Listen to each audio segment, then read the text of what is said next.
Next we have Newton's first law of motion. तो Newton's first law क्या कहता है? तो ये किस पे बेस्ड है? Basically it is based on Galileo's law of inertia. Galileo's law of inertia पे बेस्ड है। क्या कहता है Newton's first law? It states that if an object is at rest or in uniform motion it will remain at rest or in uniform motion unless and until an external force act on it. तो देखिए यहां तक तो जो definition आपकी, ये definition किसकी है? इनर्शिया की है। और इनर्शिया की डेफिनेशन के आगे ये फैक्टर हमने ऐड कर दिया, ठीक है ना? तो ये क्या बन गया? Newton's first law of motion. क्योंकि गैलीलियो ने सिर्फ इनर्शिया को समझाया था। और क्या समझाया था इनर्शिया के बारे में? कि अगर कोई ऑब्जेक्ट रेस्ट पे है तो वो रेस्ट पे रहेगा, कोई ऑब्जेक्ट अगर मोशन में है तो वो मोशन में ही रहेगा, ठीक है ना? गैलीलियो ने इतना बोला। अब न्यूटन ने क्या बोला कि ठीक है, अगर कोई ऑब्जेक्ट रेस्ट पे है तो वो रेस्ट पे रहेगा, मोशन में है तो वो मोशन में रहेगा। कब तक रहेगा? जब तक कि उस पर कोई एक्सटर्नल फोर्स ना लगे, ठीक है ना? जब तक उस पर कोई एक्सटर्नल फोर्स ना लगे तब तक वो ऐसे रहेगा।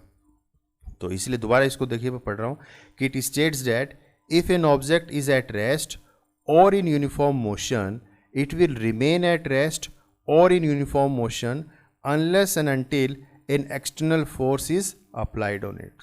कि अगर कोई ऑब्जेक्ट रेस्ट पे है तो वो रेस्ट पे रहेगा, मोशन में है तो वो मोशन में रहेगा।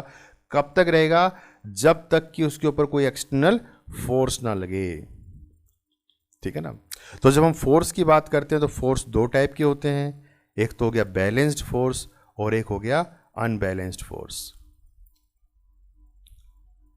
तो बैलेंस्ड फोर्स क्या होता है? When you say that the force is balanced, कब होगा फोर्स बैलेंस्ड? यानी कि किसी भी ऑब्जेक्ट की अगर पोजीशन चेंज ना हो, ठीक है ना, do not cause any change in motion, यानी कि एक ऐसा फोर्स जो कि ऑब्जेक्ट की मोशन के अंदर कोई भी चेंजेस प्रोड्यूस ना कर पाए। जैसे मान लीजिए कोई ऑब्जेक्ट है, इसके ऊपर एक फोर्स तो लग रहा है इस तरफ और एक फोर्स लग रहा है इस तरफ, ठीक है ना? दोनों तरफ फोर्स लग रहा है और दोनों तरफ फोर्स भी कितना लग रहा है? इक्वल लग रहा है। जब दोनों तरफ इक्वल फोर्स लगेगा तो ऑब्जेक्ट मूव करेगा क्या? नहीं करेगा ऑब्जेक्ट मूव। तो इसका मतलब फोर्स कैसा हो गया? ये दोनों जो फोर्स लगे कैसे हो गए? बैलेंस फोर्स हो गए। तो अब देखिए दोनों फोर्स कैसे हैं? डायरेक्शन क्या है इन दोनों की? अपोजिट है। तो यानी कि बैलेंस फोर्स कब होंगे? Balance force are always equal and opposite in direction, ठीक है ना? तो जो फोर्स बैलेंस्ड होते हैं इसका मतलब कैसे हैं? वो दोनों मैग्नीट्यूड वाइज इक्वल हैं और डायरेक्शन वाइज अपोजिट हैं। और ऐसे फोर्सेस जो हैं किसी भी ऑब्जेक्ट के अंदर मोशन प्रोड्यूस नहीं करते, they do not cause any change in motion. और अगर कोई ऑब्जेक्ट मोशन में ऑलरेडी है तो उसकी मोशन को चेंज नहीं करेंगे, और अगर कोई ऑब्जेक्ट रेस्ट पे है तो उसको मोशन में भी नहीं लेके आएंगे, मतलब कोई चेंज नहीं कर सकते वो, ठीक है ना?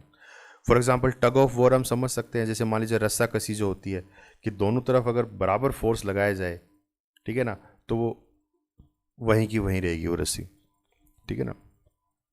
इसका उलट अनबैलेंस्ड फोर्स, तो अनबैलेंस्ड फोर्स क्या होंगे? Unequal forces. दोनों फोर्सेस क्या हैं आपके? अनइक्वल होंगे। यहाँ पे दोनों फोर्सेस क्या थे? इक्वल थे, लेकिन डायरेक्शन अपोजिट थी। यहाँ पे दोनों फोर्सेस क्या हैं? अनइक्वल हैं। डायरेक्शन अपोजिट हो भी सकती है और नहीं भी हो सकती है। तो the both the forces are unequal and as far as their direction is concerned, तो डायरेक्शन कैन बी सेम और अपोजिट। डायरेक्शन सेम भी हो सकती है और अपोजिट भी हो सकती है। जैसे मान लीजिए कोई भी ऑब्जेक्ट यहाँ रखा है, ठीक है ना? अब यहाँ पे दोनों अपोजिट फोर्स लग रहे हैं, एक की डायरेक्शन ये और एक की डायरेक्शन ये है। लेकिन अगर मान लीजिए इसकी वैल्यू ज़्यादा है, F1 की वैल्यू ज़्यादा है, F2 की वैल्यू कम है, तो ऑब्जेक्ट किस तरफ मूव कर जाएगा? F1 की तरफ मूव कर जाएगा, ठीक है ना? तो इसका मतलब अगर फोर्स अनबैलेंस्ड है, बराबर नहीं है, तो ऑब्जेक्ट किस तरफ मूव करेगा? जिस तरफ फोर्स ज़्यादा लग रहा होगा। तो यहाँ पे अपोजिट डायरेक्शन भी हो सकती है फोर्स की, और अगर सेम डायरेक्शन है तो तब तो कोई दिक्कत ही नहीं है।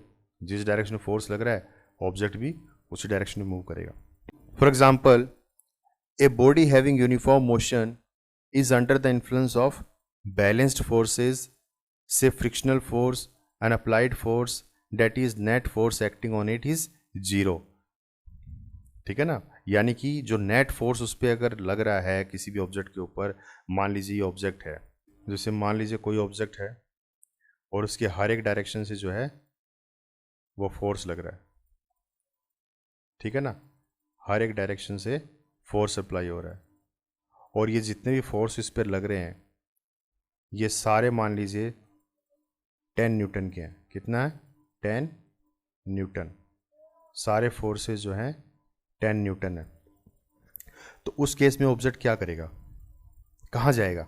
मतलब हर तरफ से बराबर फोर्स लग रहा है, तो इसका मतलब ऑब्जेक्ट वहीं का वहीं रहेगा।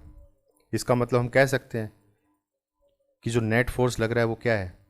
जीरो है, क्योंकि जब कोई फोर्स नहीं लग रहा था तब भी तो ऑब्जेक्ट वहीं था, और अब जो फोर्स लग रहे हैं तब भी ऑब्जेक्ट वहीं पे है। इसका मतलब ये जो फोर्स लग रहे हैं इन सब का सम अगर देखा जाए नेट फोर्स, तो वो क्या है? जीरो है, क्योंकि ऑब्जेक्ट में मोशन तो आई नहीं। तो वही कह रहा है कि a body having uniform motion is under the influence of balanced forces से frictional force and applied force that is net force acting on it is zero.